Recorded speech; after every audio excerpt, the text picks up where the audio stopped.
finish line. So we're really excited about about this summit today and really want your involvement as well. So here is what we're going to be running through today. Let's, okay, here we go. What we'll cover today. So we've got a lot on the agenda today. We're going to be covering what are livable communities. And so that means how does AARP define livable communities? We're going to share some amazing examples of local advocacy that we have seen throughout the year. We're also going to have this awesome keynote conversation with Kay Henderson. Kay Henderson, of course, is the Dean of the Iowa Press Corps. She is with Radio Iowa, and she was just recently announced as the host of Iowa Press, so taking over for David Yepsen at Iowa Press. So we're going to have a keynote conversation with Kay about advocacy. Obviously, she's seen a lot over 30 years, and so she'll have some terrific insight for us in about 30 minutes. In addition to that, we're going to share some local advocacy goals, and we're going to talk about the building blocks and message development and what it takes to build a coalition, both in urban settings and rural settings. So we've got a lot to share today. And let's see. Of course, I talked about the technical glitch here, and let's get through. Okay. Of course, I had to mention there are going to be no technical glitches, but there will inevitably be some because this is 2021. So this is going to be fast-paced, but we are going to leave time for questions. So if you do have a question, really want you to put that question in the chat box, and then Annie will get that question to me. So any question at all, but put it in the chat box, and then she'll jot it down and get it to me, and then I'll try and address that question, either myself or for some of our guests as we're rolling here. And so one of the other goals is I want you to understand AARP's role. Why do we care about local advocacy? And what are some of the demographic trends that we're seeing to really shine a light on what it is that we're trying to do, and again, why we're doing it. And so in addition to that, like I said, we're going to see some 2021 examples, but at the end of the day, hopefully we have some of you all that say, oh, okay, well, we've seen these examples from 2021. Maybe in our community, we've got some local advocacy projects that we can work on in 2022, and then share some of those projects with us. And so hopefully by the end of today, or maybe, or by early next year, you come to AARP and say, all right, we've got this project. How can you help us? So who is AARP Iowa? So as I mentioned, we're going to share a little bit about our background. We've got this first slide.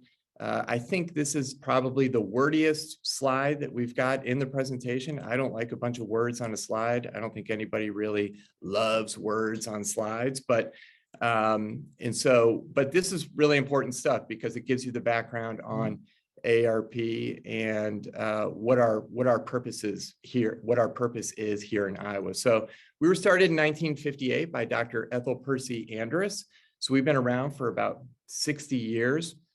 We are a 501c4 nonprofit. So what that C4 designation essentially means is we're nonpartisan, but we can be involved in advocacy campaigns. And so whether that means at the local or the state level.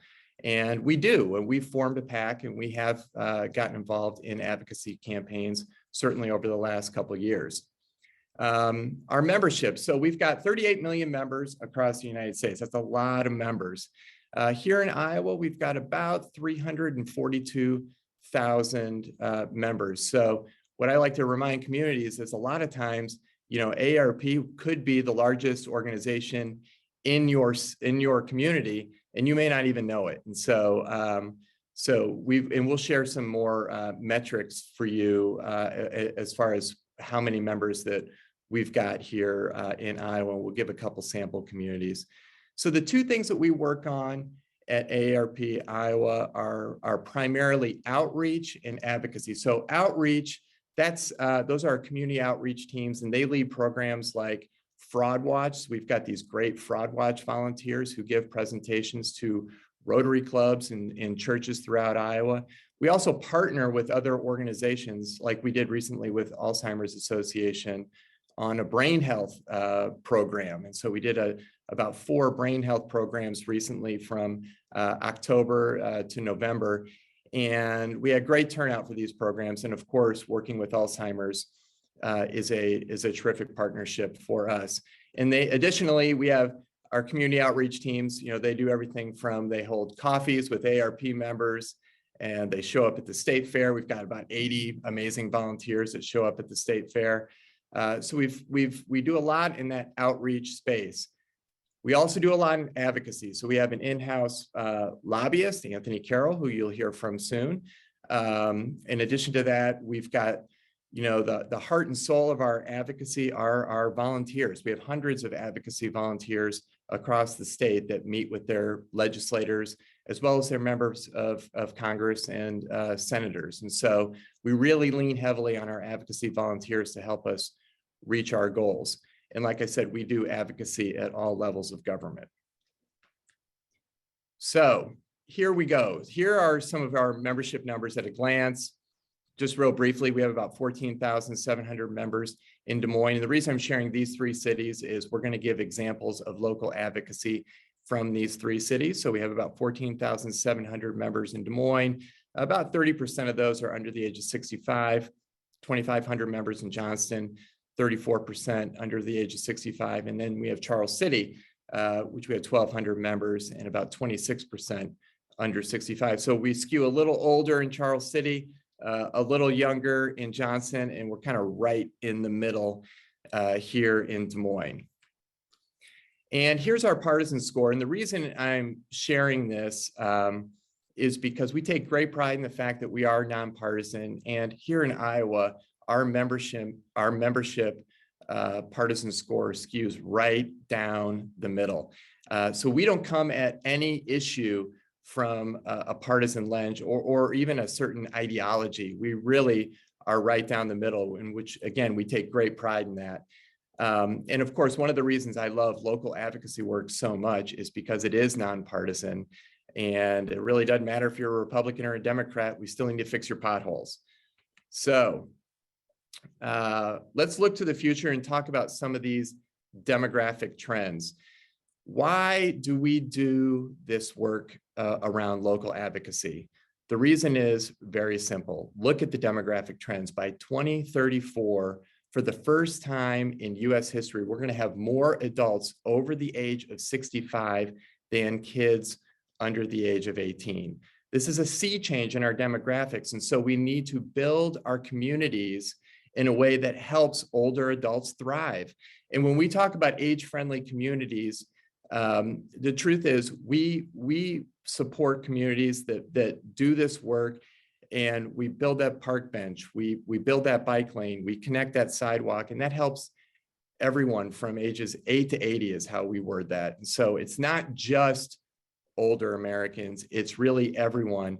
But again, we have to make our communities accessible for the population that's going to be, that populates them currently, and of course is going to populate them down the future. Now, of course, I always say a lot of people use the term silver tsunami. That's not something that that AARP supports, because nothing good has happened from a tsunami, right? So what we like to say is, view this as an opportunity because older Americans bring a lot to the table in terms of time that they can volunteer for projects and volunteer in their community, but also dollars and cents. So 51 cents of every dollar, as my predecessor, Kent Sovereign, used to say all the time, 51 cents of every dollar is spent by someone over the age of 50. So do everything you can to keep older Iowans in your community, and also do what you can to attract those older adults into your community. So let's look at what we're seeing here in the United States. look at 2015 compared to 2030 and the percentage of population that is over the age of 65. Obviously, you know, you could see in 15 years what a change that we're going to see. Now let's look at 30 years in Iowa and get ready to blow your mind. So here, this is the median age of Iowa in 1980. And so you can kind of see, I don't know if you can read those numbers on the side, but that one county, and I'm going to give 10 seconds to anyone who can name the one county. So Annie, let me know if anyone in the chat is able to name which county is the darkest and oldest in Iowa in 1980 on that southern tier. Anyone? It's crickets, we always Brad. get an Appanus, and that's not right. Ringgold. We got a Ringgold. Ringgold is also not right, Steve, unfortunately. Davis is not right. But it's so funny. No one guesses Wayne. It's Wayne. So I know it's so, but it's Wayne County. And so look at what happens over the next 10 years. Let's see. Annie, can you help me move along here? There you go. Okay, so 1990, you see that it gets a little older. And then by 2000, now we're starting to see that dark blue. So that dark blue represents counties that are where the median age is over the age of 43. So you can see we've now got some dark blue. And then let's go to 2010. Look at what happens in 2010. This is just in 30 years. Now we don't have the recent 2020 census data plugged in yet, but you can see where the trend is going. And so again, we're getting older. This is no surprise. So let's build our communities to accommodate the demographics that are coming into play here.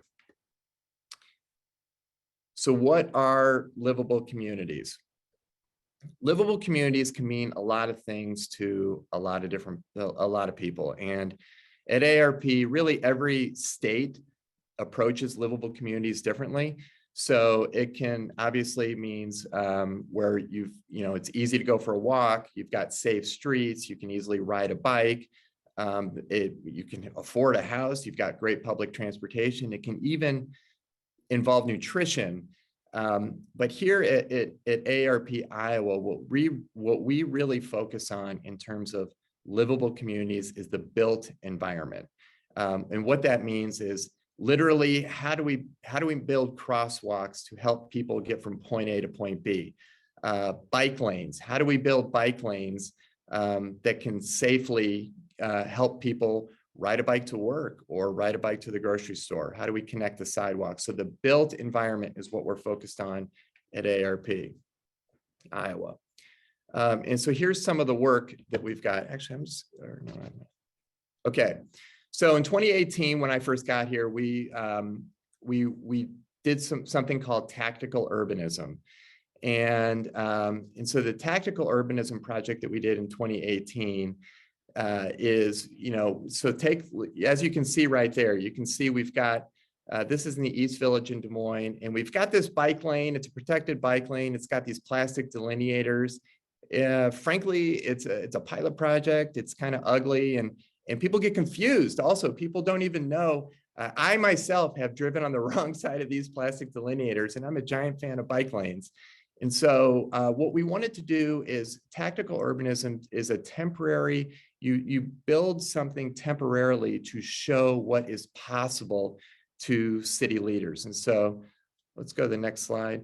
So you can see we did a project, and we had AARP volunteers, and look at how much that's the same angle from that same bike lane, and look how much it changed, but look how much more intuitive the bike lane is, and look how much more inviting that space is. That is not a staged photo, by the way. That's a kid that was riding his bike down, and I just happened to take that photo. And there are also people eating on the side of the road. You see the plants there, and people sitting down and enjoying it. And it's just such a more inviting space. And so for anyone that's been in Des Moines and seen what's happening on Ingersoll, Obviously, we're not taking credit for the great work that's happening on Ingersoll, but I will say the city leaders that made the decision to do Ingersoll and the protected bike lanes on Ingersoll Avenue, they saw what we did here. And I had a number of them tell me, we didn't even know really what is possible in terms of bike lanes until we saw your tactical urbanism project. So this is a quick note. If you have something that you're like, man, this is kind of an ugly space, AARP, can you come and do a little razzle dazzle? Give us an email, give us a call, and we'll see what we can do to help kind of shine a light in your project. So after we did that, we quickly realized, okay, we needed a plan, right? The city has a 25-year multimodal transportation plan. It was called Move DSM, but it didn't pass the final city council. And so what this transportation plan, what it included was, it included complete streets. It included a lot of plans of how do we build safe crosswalks and all the things that AARP cares about over the course of 25 years. But for some reason, the plan was written and it included a lot of age-friendly principles, but it didn't get to the finish line yet. It didn't pass the city council. So we worked with the American Heart Association and Des Moines Public Schools, as you can see here, and we held a press conference on the second most dangerous intersection in Des Moines to urge the passage of Move DSM. And this is local advocacy in action. And the reason we didn't have it on the first most dangerous intersection was that intersection was just too dangerous. And so we added it the second one. And then what you can see next is there's Alan Demarest at City Council. About a month or two later, that plan actually passed Des Moines City Council and it passed unanimously.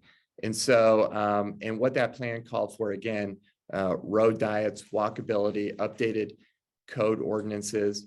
And so that is a great example of one approach to local advocacy. And I know Alan is on the call with us, and so you'll see his picture quite a bit because he's one of our best volunteers in terms of some of the local work we're doing here in Des Moines. So we were pleased to see the passage of that, but what happened? Well, after that passed, some of the city council members came up to me that night and said, it's great that we got this plan passed and we appreciated AARP's work, but we don't have any money to do really any of the projects that are in this plan. And I said, well, why is that? And they said, well, we don't have a local option sales tax in Des Moines. And so we need help passing that. And remember, I mentioned earlier that we are a 501c4 organization, which means we can get involved in local ballot measures. So we listened and we said, okay, well, we will do what we can to help you. And so we worked with the coalition to pass the local option sales tax. It had failed 3 previous times here in Polk County and in Des Moines. And so we developed a direct mail campaign. We did a teletown hall. We did social media. We did email. We did press. And of course, we had members attend city council meetings. And the result, oh, no, here we go. Here's some examples of some of our mail. And so what you can see is we really stuck to one core message, which was how do we build safer streets? How do we, and the local option sales tax was also going to go to emergency response and sewage improvements. So we stuck to this core message because we knew this is what resonated with our members, and that's where the money was going. And so you can see some of our mail pieces here. This is a validator piece. So we had validators. There's Alan again in the bottom right-hand corner talking about property tax relief. And go to that next one. And so this is kind of a by the numbers piece. So you can see, and I think our universe in Des Moines was about 14,000 AARP members. And then go to that fourth piece. And that's our closing argument from Don Corrigan. So Don wrote this himself, a really compelling postcard that we mailed to our members right before the election. And And Don is on the call. I see Julie just mentioned, so thank you, Don, for all your work. Now we go to the result, I believe. No, now we do handwritten postcards and then we go to the result. You can guess what the result is. Anyway, we also did 2,500 handwritten postcards. And by the way, you know, this, I personally think this probably had a greater impact than just about anything we did, because these handwritten postcards went to a very targeted universe of voters who we knew were going to turn out for the election. Now, Annie, what was the result? Oh, it passed. That's right. Okay. I knew we were going to get to this slide eventually. Okay. It did pass, and it passed with 70% of the vote. And you can see that turnout increased 36% from the previous election. We 2,200 postcards. We sent 50,000 mailers. And most importantly, of course, with our advocacy team, we had 115 volunteer hours. So, oh, and there's me. That's me on the sidewalk. This is one of the things I love about local advocacy, of course, is you get to see the projects unfold pretty quickly, especially compared to state and federal work. So you pass this local option sales tax, and by the next year, I'm in a Santa hat walking down one of the sidewalks that we helped build, and this is on Fleur Drive. And we were able to help build this sidewalk. And so, and it's one of those instances. I remember driving down Fleur, and in where I am right there, there's a bus stop. And prior to us doing this work, there's a bus stop that was right in the middle of a grassy spot. And I will never forget driving down and seeing an older Iowan with a basket trying to, and it was raining, and she was like slipping all over the grass, and she was waiting for her bus, and it just did not seem right that she was stuck there in a mud patch waiting for her bus stop. And so one of the things that we're trying to do, of course, is build these sidewalks. And one of the reasons we wanted to pass that local option sales tax was to build sidewalks that helped people get to the bus stops and help people safely navigate what is a fairly busy street here in Des Moines. So let's go through some additional examples here. And I see that we're doing pretty good on time. So if anyone does have any questions, feel free to put them in the chat. Earlier this year, we had a group of cyclists approach AARP, and they said, you know, Johnston is a great community. We've lived in Johnston our entire lives. But one of the things about Johnston is it's a little tricky to navigate biking. And so they've got some terrific trails in Johnston, but it's literally hard to get from your driveway to the trails. And it's hard for a couple of reasons. Number one is they don't have dedicated bike lanes. Number two is the traffic is fairly busy. And then the third reason was that the wayfinding was difficult. And so there weren't easy signs to point you in the right direction on how to get from one trail to another. And so they approached AARP and they said, do you guys get involved in this type of work? And would you be willing to help us? And of course, I'm like, yes, we definitely get involved in this type of work. And we are looking for great volunteers like you to help us. And so we met for months and months to figure out, okay, what is the right approach to Johnston? What are some things that we can do right out of the gate? And so we decided, well, we're really going to focus on wayfinding. And these Johnston cyclists, which they now call themselves the Johnston Trailblazers, they said, all right, we're going to apply for a grant from AARP to help with some wayfinding signs. And so we gave them $15,000 for wayfinding signs, and then the city matched that. We met with the city a number of times, and the mayor there, Paula Dierenfeld, who you'll hear from soon, was terrific. And what we ended up doing was working on a plan over the next couple of years on, okay, we're going to improve the wayfinding, but we're also going to just strengthen the culture in general in Johnston and the biking community and make cycling safety a priority. The city council and the mayor agreed on that. And so we're well on our way. And it really started with this group of volunteers that approached AARP. So we're really excited about the work that we're doing in Johnston. And our goal is it's a bold one. We want to make Johnston the next great biking community in the state of Iowa. We've got several across central Iowa and across the state, but Johnston is ready, and luckily they've got a great group of volunteers there. What's the next slide? Charles City. I've always said, if I didn't live in Des Moines, I think I would live in Charles City. And I love Charles City, and I love it for a lot of reasons.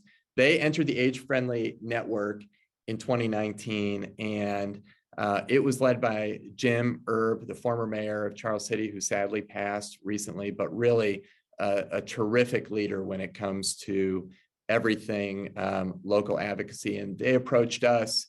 Okay, well, Jim said, well, how do we make Charles City a designation for older Iowans? And I'm like, oh man, that is the right question. Thank you, Jim. And so we worked for about a year on what are some things that we want to work on. So finally, we settled on two different spaces. Number one was long-term care.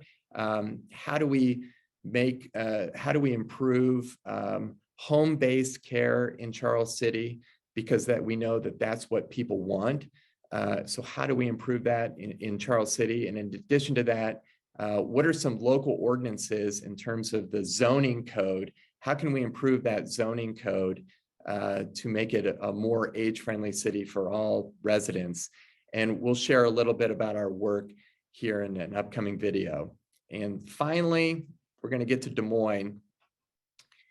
In Des Moines, we're working on ADUs. So for those that don't know, accessory dwelling units, these are like homes within a home. So kind of like the house that Fonzie lived in over the garage of the Cunninghams is kind of how we like to explain ADUs, because everyone remembers Fonzie and Happy Days and the Cunninghams.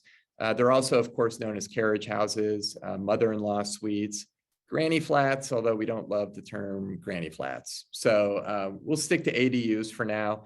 But in Des Moines, you know, we've got a city, and we've got city leaders here in Des Moines who are really on the right side of history, and they're moving forward with ADUs. And they have been working with us to really improve the ADU ordinance and make it even easier for folks to build ADUs. Because right now it's a little spotty in Des Moines on where you can build them, right? And so some single family lots you can, some you can't. It's improved a little bit over the years, but they've still got a lot of room to grow. And so so we've been working with Des Moines, and we have some good news to share. Actually, recently we have some good news. And so some of the good news is, number one is they recently passed a tax abatement to give people essentially a big tax cut if you're going to build an ADU. So that was about 3 weeks ago, I believe. And then on December 20th, they're going to look at their ordinance and say, okay, well, we've seen what AARP wants. We know we have an affordable housing issue, and so we need even more ADUs across the city of Des Moines. So what's a new zoning ordinance that we can adopt that can get us there? And I will say, you know, we had AARP members throughout the summer contacting City Hall, urging them to make this a priority. We've done some mailers throughout the year, and I'm really pleased to see this is another great example of how advocacy works. These are our members who are working with their city council leaders and the mayor to, you know, shine a light on a priority of theirs and hopefully address a problem that can improve the city in the long term. So be on the lookout. December 20th, there's a city council meeting, and we'll be talking ADUs, and you'll see a video about that as well. Next, so let's talk about some of the resources. So one thing that AARP does extremely well is professional quality resources. And so we have got if you are looking to do livable community work in your community, please reach out. So you can see there's a free e-newsletter there. You can text Livable. You can go to aarp.org/livable. We've got this great publication. When I first started at AARP, I did not even know what an ADU was. I literally, I kind of knew what a granny flat was, of course, and I knew what a carriage house was. I did not know what an ADU was. And so I went to this meeting, and everyone had the ABCs of ADUs. This is like my second or third week at AARP, this magazine. And I'm like, where did you guys get that magazine? They said, we got that from you. And I didn't even know. I had never even read this publication. So I was looking through it, and it's this beautiful publication that really details how to build an ADU, and also what are some model ordinances that you can use in your community to make ADUs even more accessible for folks. And so it was a great publication, but it's just one example of a number of publications we have, and we've got them in our office too. So come January 3rd, we're going to be open. And so we've been, of course, closed because of the coronavirus, but we'll be open and ready for business. So if you want to stop by and get some of those publications, of course, you can. And let's talk about challenge grants a little bit, Annie. Let's go to there we go. Lastly, before we go to our keynote, is challenge grants. And this is tied to local advocacy, because a lot of the challenge grants that we award here in Iowa are tied to how to improve livability in a community. So here are some examples of what some of my favorites, essentially. Marion applied for some electric trikes, and we awarded them a challenge grant to purchase some electric trikes. And there's an example that you see a photo of one, and they're free to rent for all Marion residents over the age of 55. But the beauty of it is the city of Marion matched it and essentially doubled the fleet of electric trikes. And our understanding from Marion, which is around the Cedar Rapids area, is the program has been just a giant success.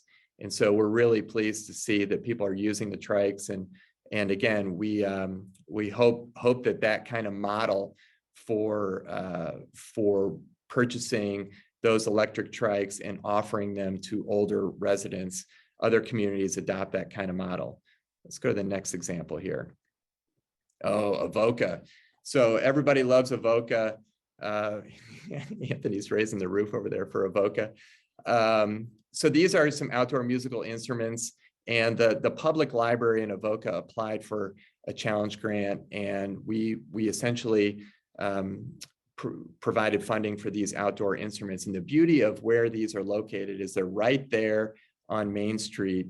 And then during the summer, they have farmers markets. And so there's this great scene where you can hear kids and adults playing the musical instruments. There's some, like, they even put together some like mini concerts, and it's right there in the heart of Avoca during the farmers market. And so again, when you look at communities, we're always looking for unique projects. How can you help a community thrive? And how do you make it livable? Believe it or not, outdoor music is an example of what we view as helping a community become as livable as possible. And finally, perhaps my favorite is the Keokuk pickleball courts. And the reason this is my favorite is I went to Keokuk and I saw the tennis courts where the pickleball courts were being built. And it's just amazing how beautiful that this project turned out. And this was a challenge grant. So we had Keokuk residents apply for a challenge grant. And AARP, I think we helped fund some of the garbage cans and benches, maybe some things that people don't love funding, but AARP funded. And it was a catalyst to help get a whole bunch of additional donors to the table. And the result is what you see there. This is a packed pickleball court. I'm a pickleballer myself. You love to see a packed pickleball court.